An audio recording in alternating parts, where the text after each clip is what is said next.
Hi, welcome to the show. Thank you so much for joining me today. Now, I have a very special episode for you, and before we get started, I just want to mention a couple of things. We're going to keep our theme fairly simple. We're going to have a mountain range, a lake, some trees, and then maybe a sci-fi twist.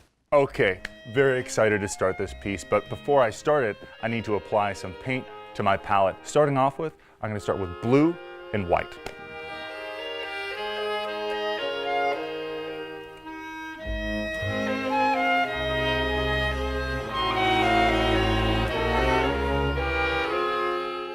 So now that I have the blue and the white on the palette, what I'd like to do is just add a little bit of pouring medium just to give it a little bit of a runniness, just a bit of moisture so that it doesn't dry super quick. What we have here is a gradient from white to a medium blue, and that's what we want because I'm going to take this medium blue, apply it all through here, and then I'm going to take that darker blue, mix it in here, and then later on add a bit of purple in there as well for the twilight effect.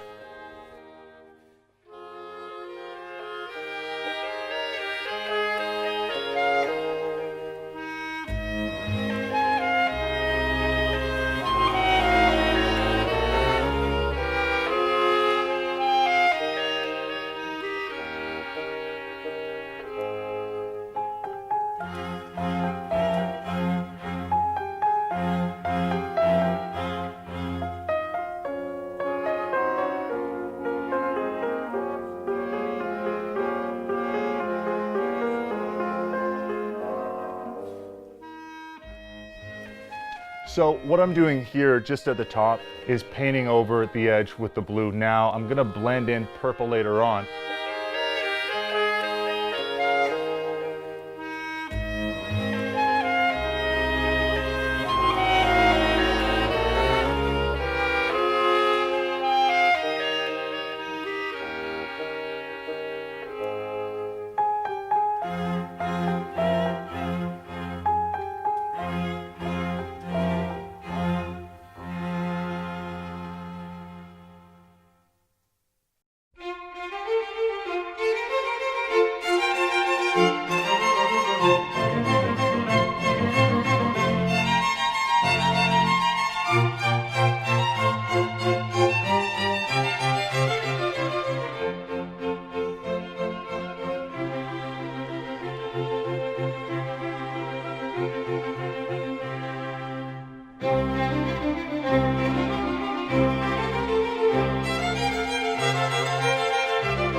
So I have my base coat of blue, and you can see I'm really kind of experimenting and going with the flow here. I want this to be a creative process that's filled with a lot of movement, so that's what we're achieving so far. Now what I have to do is throw in the underlayer for the mountains.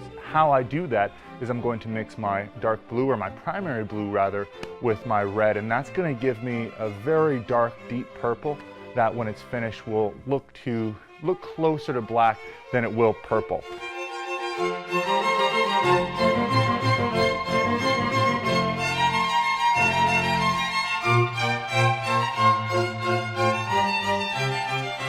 So what I have here is my dark purple mixture. Now I'm going to rough in where I want the mountains to be, paint all that in, and then allow all this to dry. I might speed that process up by using a blow dryer. You can just, if you're following along at home, you can just allow it to dry on its own. That's probably for the best, as you don't run the risk of warping the canvas. If you do, however, want to use the blow dryer, just make sure that you don't keep the blow dryer in one spot for too long, because that'll overheat it and warp the canvas.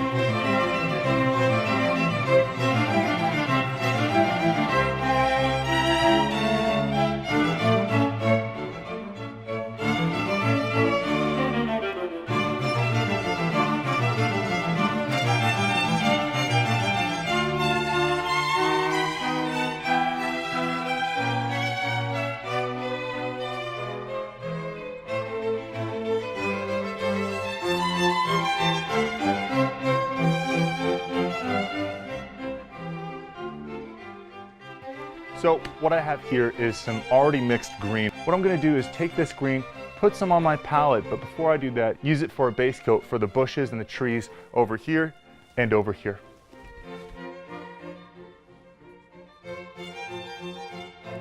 So you notice I do different stroking patterns. Sometimes I'll do something counterintuitive and go against the grain of what it is I'm painting, but it's always a good idea to go with the grain of what you're painting. So the trees themselves go up like this. I'm going to have my strokes do the same thing. The bushes and the grass all kind of go up like this. I'm going to use my strokes to mirror that.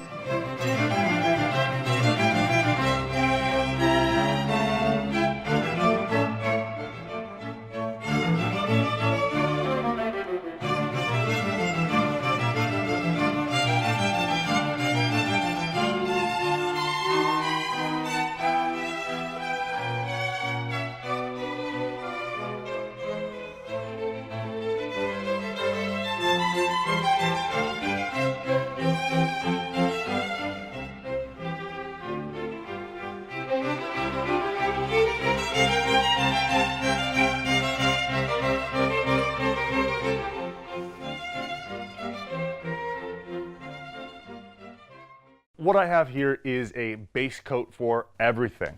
I left some of the areas blank because those are going to be the areas that are primarily white. I'm going to throw a bunch more clouds in here. We're going to throw a moon or two, make it a sci-fi image.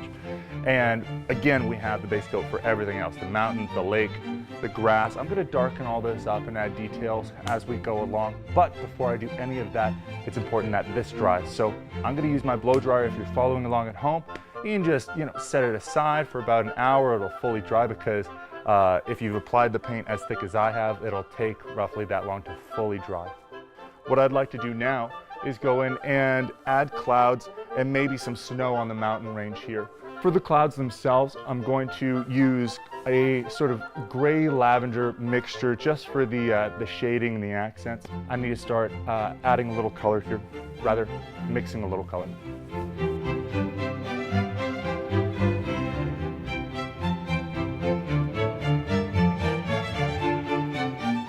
So I've mixed that lavender, and what I'd like to do is use it kind of for the underbelly and the shading for these cumulonimbus clouds. And those are those big puffy clouds where they're right before a storm hits or during a storm. You're going to see those large towering clouds.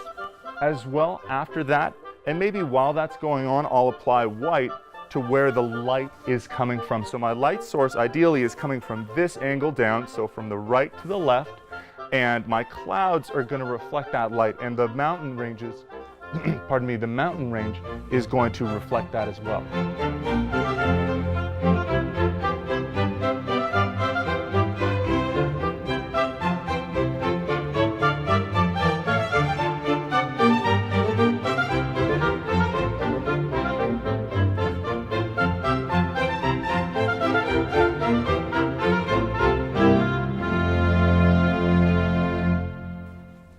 Okay, so what I'd like to do now is use the white from the bucket and go ahead and apply these large cloud structures here. And then I'll use that lavender to come in with the underbelly and the shading and all that.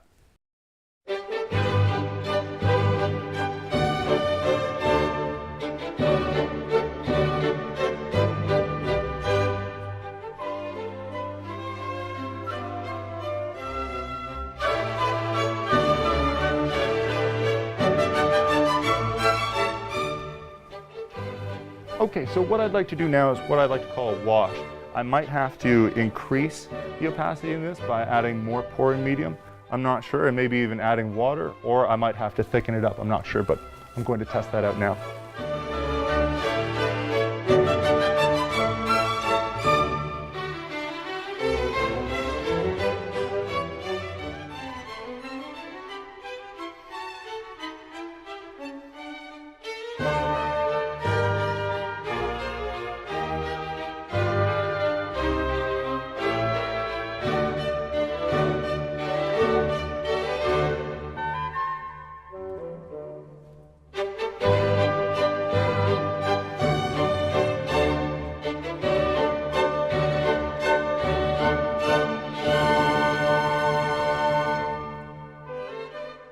Okay, So now what I'd like to do is add in the white for the mountaintops of the mountains.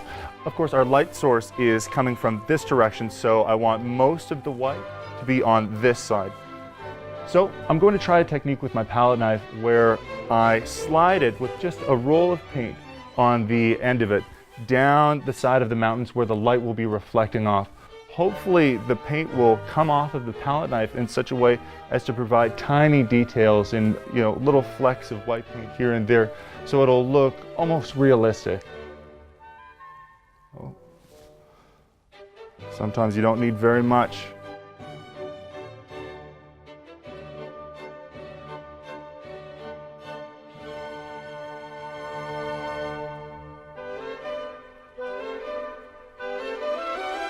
Now just lightly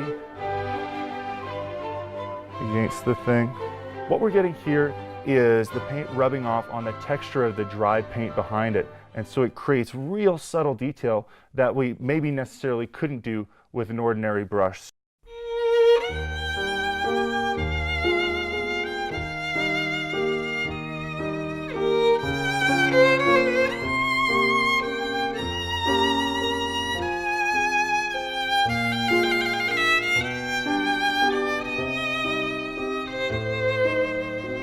So I'm going to mix that lavender and that white, and I'm going to use that to fill in these details here a little bit again, maybe leaving some blue between the mountains and the clouds.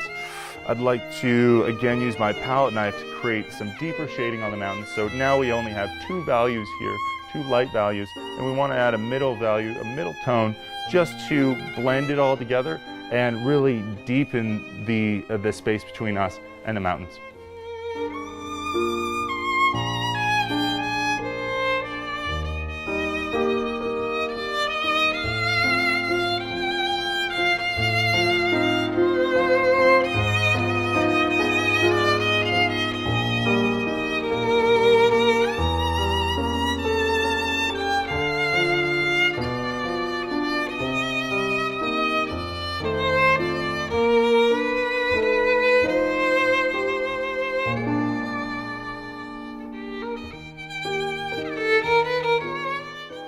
So what I've done here is I've mixed this dark, cooler violet just to suggest more shadows, because I experimented with this lighter tone and it wasn't creating the depth effect that I'm going for.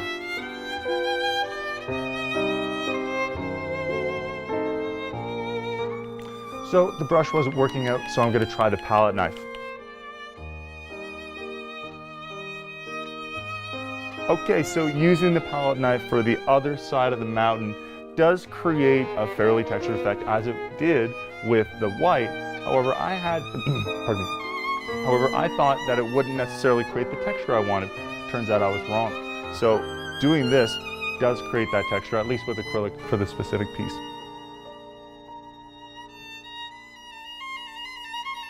I applied a little bit more of a violet that I wanted to. I wanted to cool it down, so I'm going to wash this little bit of acrylic off before I proceed. Okay, well, that violet's going to stay there just a little bit, but I'm going to darken that up once that dries. I'm going to proceed with the rest of these with that cool violet. I'm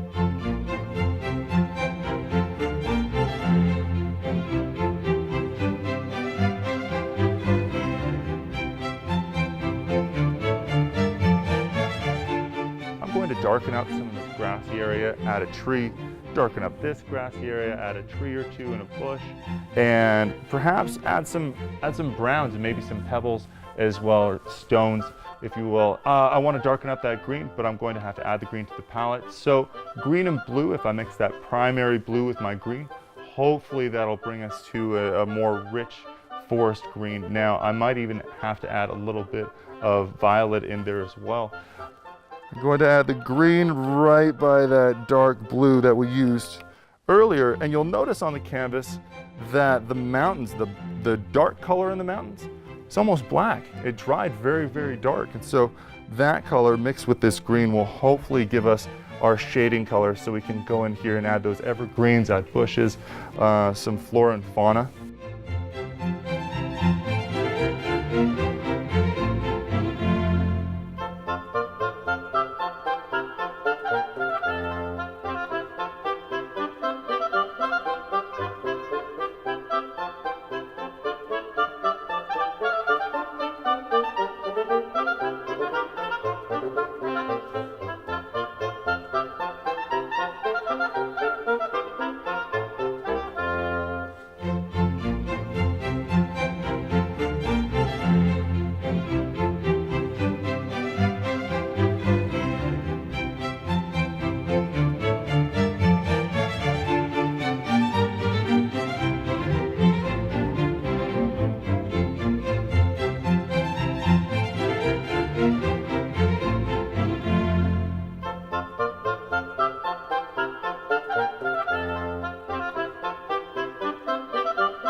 Okay, so what I need to do now is mix up a little orange, mix it with a little bit of purple, and that'll hopefully give me a brown, then maybe darken it up with that dark violet that we mixed up earlier. And then we'll create the shadows and the mud and the stones. Some yellow. I'm gonna need a fair bit of yellow because it mixes very thin in opacity.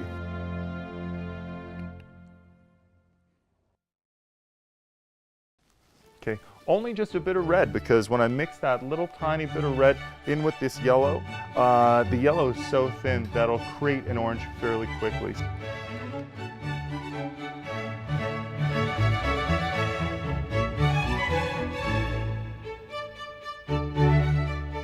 So what I have here is my brown. I needed to mix a lavender, and this was fairly cool, so I just grabbed a little red, mixed it in there with the orange, so that red violet, if you will, and the orange itself created brown. I'm going to apply that here, and I'm probably going to have to darken that up just to create some shadows.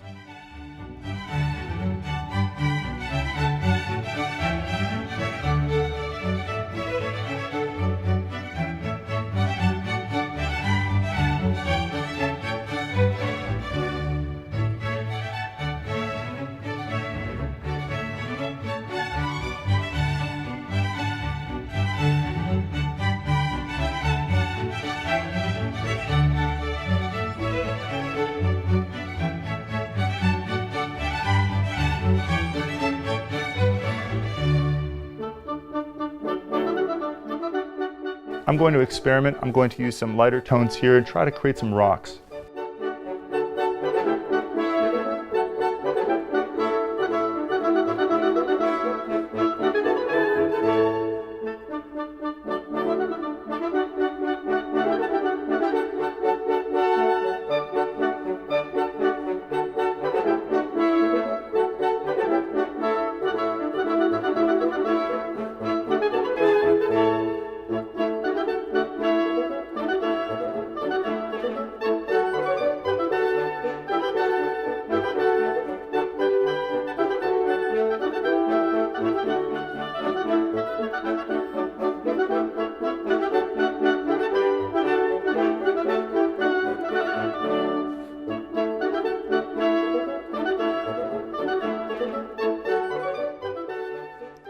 So I'm taking a lighter green now and I'm mixing that in because I'm remembering where our light source is. It's shining down on the mountains from the right to the left, and so it's going to do the same with the trees as with the rocks and the water and everything in this painting.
What I have here is a light green. What I'd like to do is take a little bit on my smaller brush and apply it in horizontal strokes where the light would bounce off of the branches on this side.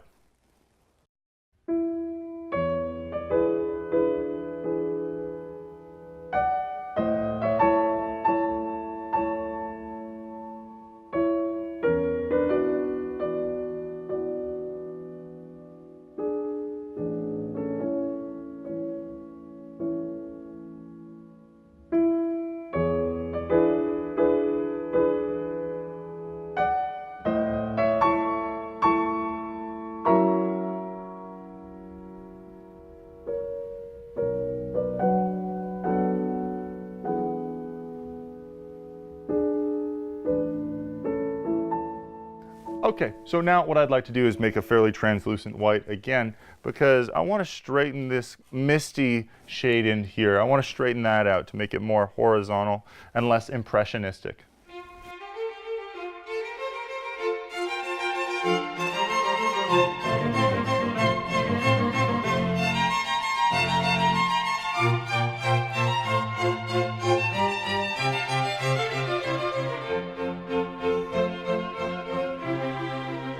So what I did was I mixed the magenta, dark magenta, with this medium blue, and what I came out with was this cool blue here, which is going to be our mid-tone, because then we actually are going to add a bit of magenta, hopefully, to give it kind of a twilighty feel, because I'd like to throw in a few stars, and like I said, that planet.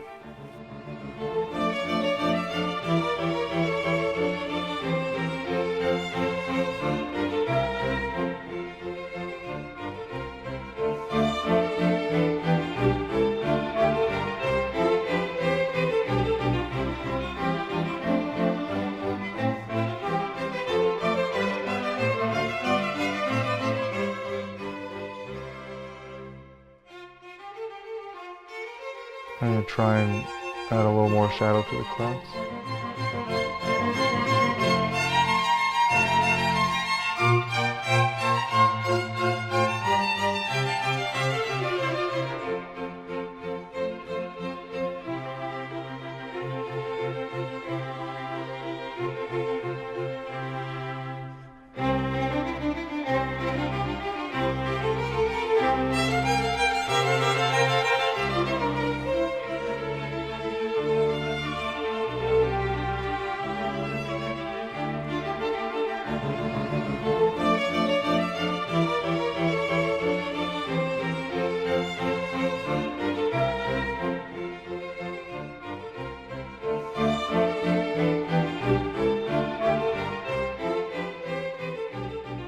So what I have here is my stipple brush, and what I'd like to do is use this to go in and create some highlights here. I'm not going to use white right off the bat because I want to lay a background for the star highlights that I'll add in, and you'll see what I mean as I go along.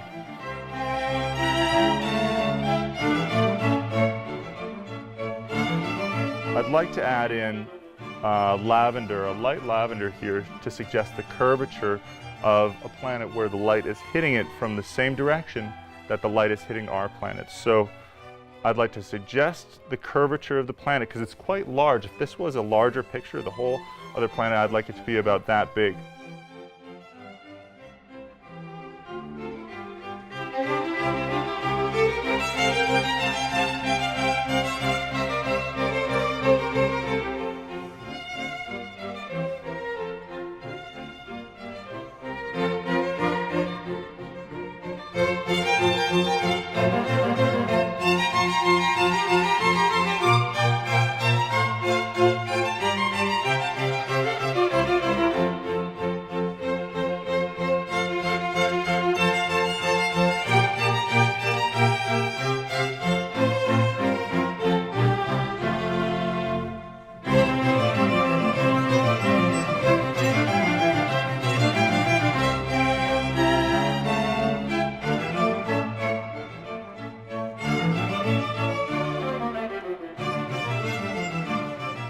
What I'd like to do is take some dark blue, mix it with some red in this already deep violet color, just so that I can go in and add some shading down here and some contour.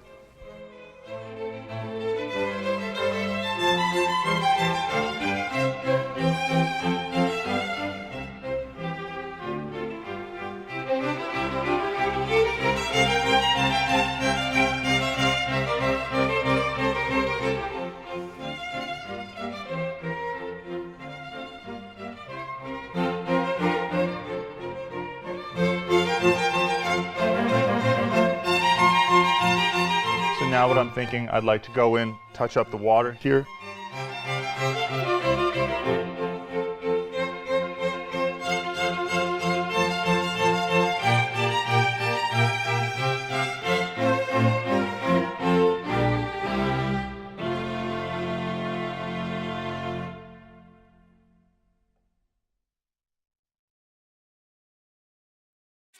And so the gamble is if I put a planet here, I might not like it and I might have to cover it up, but that's totally okay because we have the time to do so and it'll all turn out in the end.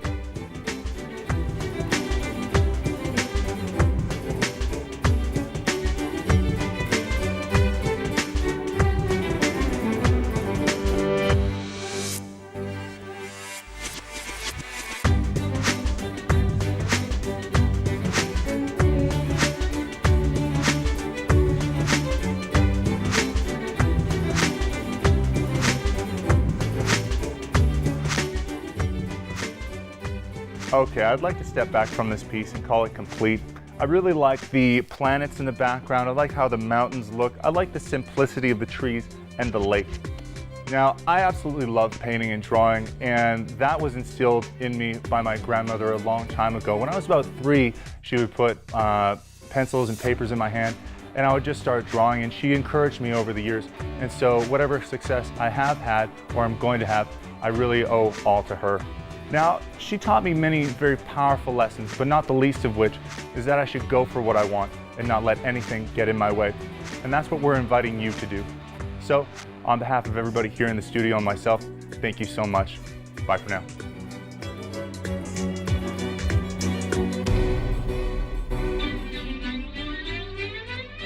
Thank you.